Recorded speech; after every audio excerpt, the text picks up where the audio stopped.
We're going to have many tasks. Yeah. Hi everyone, my name is Ella. I'm really happy to be here. I am a 2L at Harvard Law School and a first year at Harvard Divinity. And I'll be speaking to you today about animal rights advocacy. Okay, I heard some chatter about the law, so this will be great. I can't wait to hear some of your thoughts and the like on the subject. So I'm really excited to be presenting that for you today. All right, so to get started, telling you a little bit about who I am, to provide some context. So this is me, and this was at a farm sanctuary called Sweet Olive Farms in Athens, Georgia, and so this was a picture that was taken during one of the trips that one of the organizations that I was a part of called Speak Out for Species hosted or held. So I grew up in Fort Lauderdale, Florida. So Florida girl, surrounded by a lot of nature. Some of my earliest memories is, sorry, no, it's okay. I was gonna make a joke, but some of my earliest memories was just being surrounded by nature, the orange trees. My grandfather had like a couple of acres of orange trees that I used to go and pick the orange trees like they were, or pick the oranges, you can't pick orange trees, but pick oranges like they were ornaments from a Christmas tree. And also in elementary school, I remember going to a school in a town called Plant City, Florida. Have you ever heard of Plant City, Florida? No! Well, my town has to do a little bit of work in terms of getting people to know about us, but I'm from Plant City. My grandmother's from Plant City, Florida. And our school, an elementary school, was sort of, the play area was connected to a farm. And so there was a horse that would sort of go up against the fence and try to, befriend the kids. And so we were in elementary school, we were in kindergarten. We thought at the time that horses liked sugar cubes because that was what was on the cartoons. So sugar cubes or carrots. So we used to sneak the horse food. And so those sorts of connections, I think, are the foundations of why I just feel so connected to animals.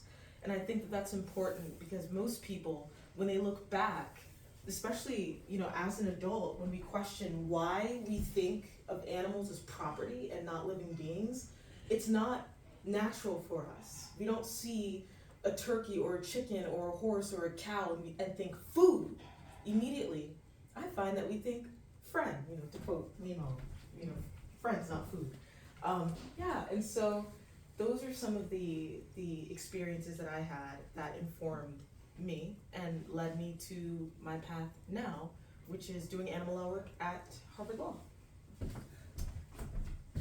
So, all right, so the animal law policy program at the law school, it was established in 2014. One of my favorite professors is Professor Stilt, and so she had an idea in 2014 to expand the animal law, really to establish a program and courses robustly at the law school. And so what she did was she talked with another faculty member at the time named David Wolfson, talked to another friend, I think Brad Goldberg, I could be getting his name wrong, I'm sorry, Brad. But what they did was they talked to the dean and they came up with the animal law program, research center for animal law at the law school.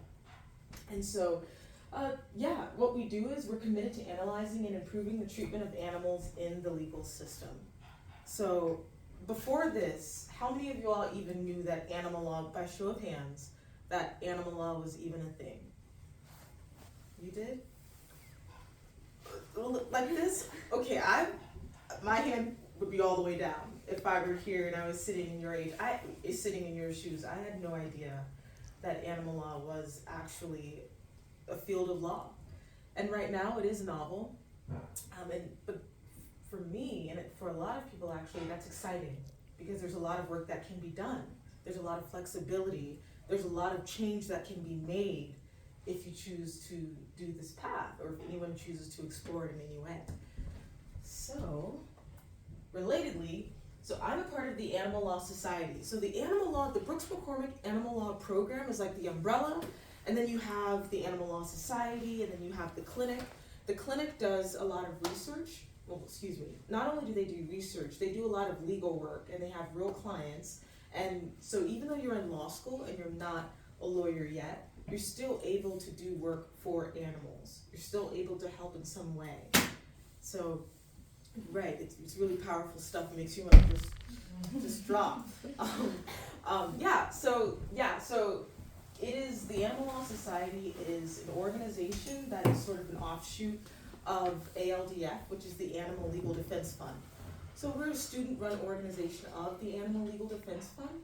And so what we do is we put together events, we talk to students, a lot of our members are in the clinic, a lot of our members are also involved in taking animal law courses, wildlife animal law courses, factory farmed animal courses. So this is a very amazing group on campus also because we collaborate with other organizations so they know that the issue of animal rights is not just siloed to animals or non-human animals. It is, but also there are so many intersections. You can talk about gender, you can talk about gender in terms of food. Why do males, men, why do they think that to be a male or a man, you have to ingest animals? So what is that? So there was a talk last year where we even explored abortion rights, and we explored the right to choose for a woman, but we also connected that with dairy cows and how they are impregnated and what's the word? They're just impregnated. No choice. Without a choice. Yeah. No advocacy. Yeah, against no will. body. Autonomy. Forcibly. I didn't want to use. Can we use more? Right. Yeah, they're raped, and so dairy farm cows, they have to experience that type of abuse, but it's normalized in our society. Another connection that I like to think about is, and that a lot of people in the organization like to think about, is just, animal factory farms and property, right? This idea, fundamentally, animals being regarded as property in our society and not living beings. And why is it that in our society, corporations are considered legal persons, but not animals? That doesn't make any sense to me. And that doesn't make any sense to a lot of people who are involved and who do this kind of work. That just should not be okay. So there are a lot of different intersections that we explore through the Animal Law Society at the school. And we have a lot of fun. So this is a picture of us. This is me with my third eye glasses. Because you have to see, when you're a vegan, you see differently. You see things differently, get a pair. So this is me with a lot of my friends and colleagues at the Animal Law Society, and this was in October. We went on a whale watching trip. So not only do we get to business and we do a lot of work, great work, but we also have fun, because in the end, for me, out of any other thing that I've been involved in when it comes to advocacy, and I've worked in public defenders' offices, I've worked in startups for tech.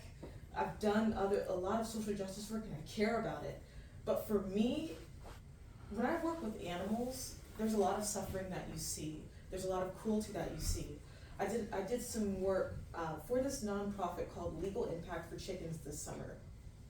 And I was watching footage of baby chicks just convulsing in pens and dying of dehydration because the corporation that was in charge of making sure that they were okay, they're legal stewards, really, did not do that. And so they violated some animal cruelty statutes, and we got on them for that.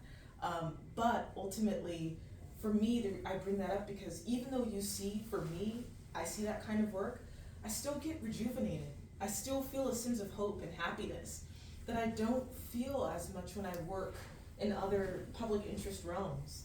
And I think it's just a sign, number one, that this is something that I'm meant to do, and this is a passion of mine. And also, there's this connection, I think, that we all have with animals, because we are animals. So that's another thing that we need to remind ourselves of. We all are animals. And so I think that connection, see, look at those smiles. You wouldn't even know that some of the work that we do, some of the facts that we see, because we still derive happiness and joy from what we do. So it's not all suffering. There's also a lot of fun and joy with it.